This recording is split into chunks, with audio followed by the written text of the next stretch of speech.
Here is a LokLok app review. LokLok can be accessible to Google, Safari, or Chrome.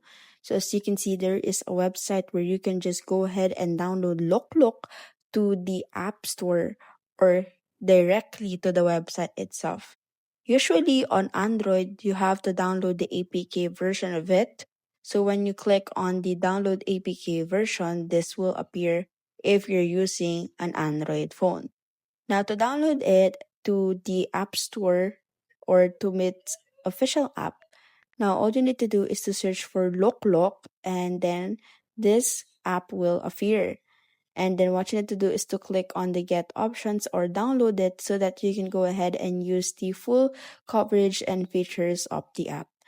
Now let's go with the app. Now on the app, you can go ahead and explore different things. So there are different ads as well if you're not going to avail a premium account. LokLok contains popular movies and top-rated movies that you can watch on your end.